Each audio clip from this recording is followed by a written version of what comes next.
There are things in the dark that wear the faces of the people you love. Things that call your name in voices you shouldn't recognize, yet somehow do. Tonight, we're diving deep into stories that will make you question every rustle in the woods, every shadow outside your window, and every knock at your door after midnight. These are real encounters with something that should not exist. Story 1. Just a single snap of a twig, then silence. That predator-like silence, you know the kind. The one that blankets the trees like fog and makes your heart beat so loud it drowns out your own thoughts. We were deep in the Colorado backwoods. Me, Drew, and James, 3 guys with no clue what we were doing besides trying to disconnect from the world. We had our tent set up near a shallow stream, maybe 5 miles from the closest fire road. That first night, we laughed it off.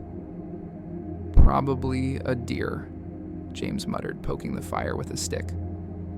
Deer don't break twigs like that, Drew said quietly. I didn't say anything, but I noticed it too. No crickets, no wind, no rustling leaves, just the sound of the fire crackling. And then nothing. The second night, I saw it. I woke up around 3 a.m. to relieve myself. The forest was dead silent again. I walked about 10 feet from our tent with a flashlight, aiming it around nervously. That's when I saw 2 eyes in the trees. Reflective, like a cat's, but too high up. At least 7 feet off the ground. And they didn't blink. I froze mid-step. My body screamed to run, but my legs wouldn't move. The eyes tilted slightly like a dog cocking its head. I could barely see it, but there was a shape behind those eyes. Slender. Long. Wrong. Suddenly it dropped low. Fast. Like it had dropped to all fours. I turned and bolted back to the tent. My breathing was shallow. I didn't even zip it behind me. I crawled into my sleeping bag and just waited. By morning, I convinced myself it was a dream. Drew was the most skeptical of us all. Typical tough guy energy. But when he didn't come back from gathering firewood around 6 p.m., things got real. We searched until midnight with flashlights. No trace, no footprints, no broken branches, nothing. James was shaking by the time we returned to camp. "What if there's a bear?" he said. "It's not a bear," I replied. I didn't tell him about the eyes. Not yet. We sat by the fire in silence that night. No talking. No joking. The forest was deathly quiet again. That same eerie silence. The kind that makes you feel like something is watching. Hunting. Just past midnight, I heard something walking toward our campsite. Not running. Walking. Calmly. Then came the voice. "Guys?" It called out. It was Drew's voice. I sat up instantly, flashlight in hand. "Drew?" I called. James unzipped the tent and stepped outside. I followed. Drew was standing just outside the ring of firelight. He was, off. His shirt was dirty, torn in places. His eyes looked dull, like glass. He didn't move like himself. His arms hung stiff at his sides. His voice was flat. "I got lost," he said, but I found my way back. James ran to him and hugged him, but I didn't move. I saw something poking out from the back of Drew's neck. A seam. A split in the skin. And something darker beneath it. Something leathery. Drew didn't blink once. I slowly reached into my pocket and gripped my pocket knife. That night, I didn't sleep. I watched as Drew stood by the fire, not sitting, not talking, just watching us. At some point, James fell asleep. I stayed up, waiting. Then it moved. It slowly turned its head toward me, tilting again. Same motion I'd seen in the woods. Same eyes. I bolted. I grabbed my backpack and sprinted into the woods, my flashlight bouncing wildly. I didn't know where I was going. I just knew I couldn't let it get close. Behind me, I heard heavy footsteps, but they weren't human. They were staggered, like something running on all fours but still thudding like a person. I looked back once and saw it mid-chase. The Drew skin was hanging loose now, peeling from the shoulder. Beneath it was a creature, grayish skin, elongated limbs, bones that bent wrong, too many joints. Its head looked like a deer's skull, with human teeth. I nearly tripped on a root, but I didn't stop running. I ran until I couldn't feel my legs. I collapsed beneath a thick tree trunk and stayed there until sunrise. And for the next 2 days, I wandered. No phone signal. No clue where James was. Just the silence. Each night the woods died again. No sounds. Just breathing. Not mine. Something else's. At times I'd see movement in the trees, a flicker of something crawling. Always just out of reach. I stopped lighting fires. I stopped making noise. I knew it was watching. The last night, I saw James again, or what I thought was James. He stood across the stream waving at me. His skin was pale. His voice cracked as he yelled, "It's safe!" I found a way out, but his mouth didn't move when he spoke. That's when I knew. It wasn't James. I turned to run, but it was already behind me, the Skinwalker. It leapt from the trees and tackled me to the ground. Its face was inches from mine. Its breath smelled like rotting leaves and copper. It screeched. Not a sound I can describe. Not human. Not animal. I stabbed upward with my pocket knife, catching it in the jaw. It shrieked and stumbled back. I didn't wait. I ran. By some miracle, I found the fire road. I stumbled onto it just as a ranger truck turned the corner. I must have looked feral, bloody, half-starved, ranting about monsters and skin. They didn't believe me. They found no trace of Drew or James, just a torn shirt and a strip of skin that looked like it had been peeled off and hung to dry. It's been 6 months. I've moved to the city. I stay indoors. No hiking, no forests, but it still finds me. Every night in my dreams, I see it crawling toward my bed. Sometimes it wears James's face, sometimes Drew's, sometimes mine. And each time it gets closer, because once you see it, it never stops hunting. Story 2. It started with silence. Not the kind you find in a quiet forest or a still night, but something heavier, predatory. A silence that seemed to eat sound. We were 6 friends on a hiking trip. Me, Jamie, Marcus, Lex, Dylan, and Riley. A reunion of sorts. We'd all grown up together in a small town in Oregon, but college and life had split us up. So when Lex suggested a camping trip in the Deschutes National Forest, it felt perfect. The first night was normal. Laughter, beers around the fire, ghost stories. It wasn't until the second night that I noticed it. The birds stopped. No chirping, no rustling, not even the wind through the leaves. Just dead air. Anyone else feel like we're being watched? Riley asked, rubbing her arms. Probably just a mountain lion, Marcus said. They're quiet stalkers. We laughed it off, but no one slept well that night. The next morning, Jamie was gone. Her sleeping bag was empty, shoes gone, backpack missing. We searched for hours. No footprints, no signs of struggle. Just vanished.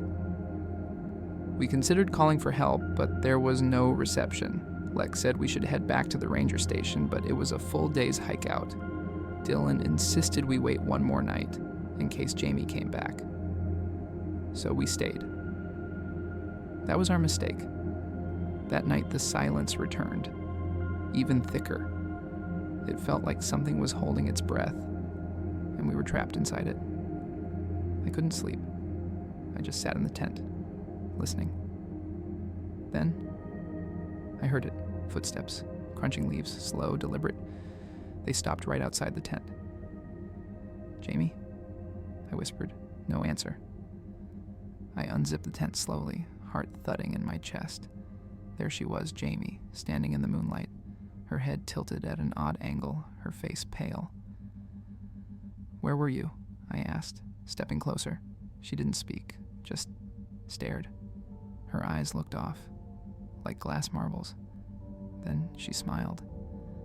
But it wasn't Jamie's smile. It was too wide, too forced. I backed into the tent and zipped it shut.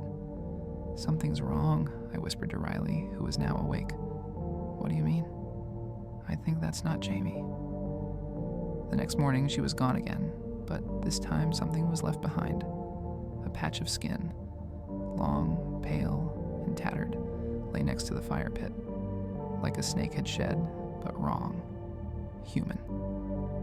We packed up and started hiking back. That's when the chase began. About halfway down the trail, we heard it. A high-pitched shriek, like a scream but twisted, then crashing through the trees. Fast. Violent.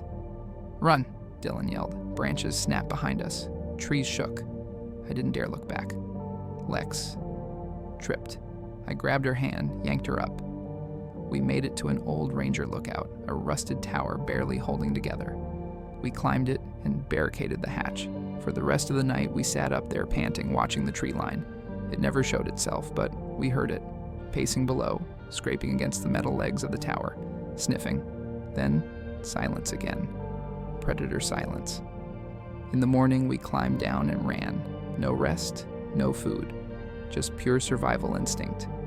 When we made it to the trailhead, we saw a parked pickup truck, and standing next to it was Jamie, smiling. Lex screamed. That thing tilted its head again, then slowly walked into the woods, disappearing. We didn't follow. We didn't call out. We just drove. Weeks passed. None of us talked much. Lex started going to therapy. Marcus moved states. Riley stopped answering texts. Then I had the dream. I was back in the forest, alone. The silence was there again, choking me. Jamie walked out from behind a tree. Her skin hung loose like clothing too big for her. Her mouth opened, but instead of words, a wet gurgle came out. Then her face peeled back like paper, revealing something beneath. Not an animal, not a human. Something else, bone thin, with eyes like pits of tar. It lunged. I woke up screaming. Since then, I've had the same dream every few nights. It always ends the same way, with its face close to mine, smiling, dripping Jamie's skin. And sometimes, when I walk past mirrors at night, I swear I see it behind me, watching, waiting. Story 3. There were 5 of us. Me, Caleb, Jess, Tyler, and Savannah. All fresh out of college and dead tired of city life. So we took a trip into the San Juan Mountains in Colorado to disconnect, detox, whatever buzzword people use to justify going off-grid for a few days. Caleb brought the idea. There's this spot up near an old mining trail, he said. No people, no lights, just mountains and silence. He wasn't lying. On the first night, that silence felt like peace. By the third, it felt like something was waiting. It began on the second night. Jess mentioned it first. Do you hear that? She asked, sitting up in her sleeping bag. We all went quiet. No wind. No crickets. Not even the sound of the nearby stream. Just silence. Thick. Absolute. It's like something's holding its breath, Savannah muttered. Tyler tried to laugh it off, but it sounded fake. Forced.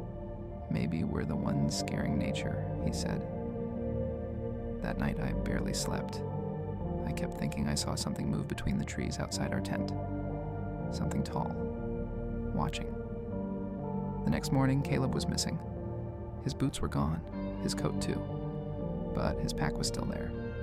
No note, no prints. Just gone. We spent hours calling his name. Tyler followed the trail back a ways, but returned pale. There's nothing, he said. No tracks, no signs. We argued about what to do. Jess wanted to leave. Savannah said we should stay another day in case he came back. I didn't know what to think. So, we waited. We should have run. That night, The silence came earlier. At sunset, the woods went mute. Our fire crackled too loud, like it didn't belong in the stillness. Then, we heard it. Crunching footsteps. Slow. Heavy. Coming straight for camp. Jess stood up holding the flashlight. "Caleb?" she called. No answer. The footsteps stopped right at the edge of the firelight. Then something stepped forward. It looked like Caleb. But it wasn't. His clothes were torn. His limbs wrong. Like someone wearing a human costume that didn't quite fit. His mouth hung slightly open, and his eyes were dead. "Where were you?" Savannah asked. He didn't respond. He just smiled, lips stretched too far, and sat down by the fire. None of us moved. The air felt like glass, ready to shatter. "I'm cold," it finally said in Caleb's voice, except it was too slow, too measured, like it had learned to speak from watching us. Tyler stood up. "That's not Caleb," he said. "I don't know what that is, but it's not him." The thing turned toward him, its head twitching. Then it lunged. Chaos. Screaming. I grabbed Jess's hand and bolted into the woods. Savannah was right behind us. Tyler? I don't know. We ran blindly, crashing through branches, slipping in the undergrowth. Behind us, we heard snarling and footsteps. Then silence again. Predator silence.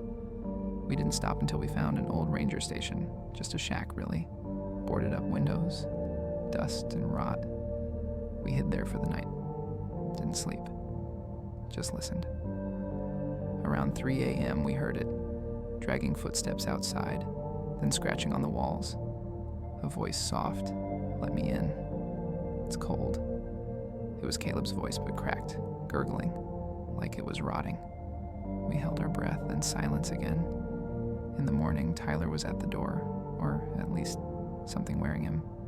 Same dead smile, same wide eyes. "Hey guys," it said. We didn't open the door. We hiked down the mountain that day, didn't eat, didn't speak. We just moved. And that thing? It followed, always at the edge of the woods. Sometimes it was Caleb, sometimes Tyler, sometimes both. Once, I swear I saw it wearing Jess's face too, even though she was holding my hand. When night fell again, we knew we couldn't stop. But we got tired. Savannah collapsed, said she couldn't breathe. "I feel it," she whispered. It's close." Then she screamed. We turned to see it, whatever it really looked like, grabbing her by the throat. It was tall, skin stretched tight, joints bent the wrong way, a deer skull over its face like a mask, antlers cracked and bleeding. It pulled her into the trees. Gone in seconds. We ran again. The final chase was a blur of branches, blood, and blind terror. Jess twisted her ankle, but I carried her. We could see the road in the distance, a truck passing. Then it screamed, a horrible bone-shattering wail that echoed through the mountains. I didn't look back, not until we were on the road, waving down a truck. The driver slammed the brakes, let us in. As we pulled away, I saw it standing in the tree line. It was wearing Savannah's face now, just watching. That was 6 months ago. Jess doesn't talk about it. She barely talks at all. Sometimes at night I hear her crying. Sometimes I hear it again. Outside our apartment, dragging its feet, scraping the walls. It whispers to me in dreams, in Caleb's voice. "I'm cold." If you've made it this far, maybe you're braver than most. Or maybe you've just invited their attention. Because once you hear their stories, they hear you too. Sleep well tonight, if you can.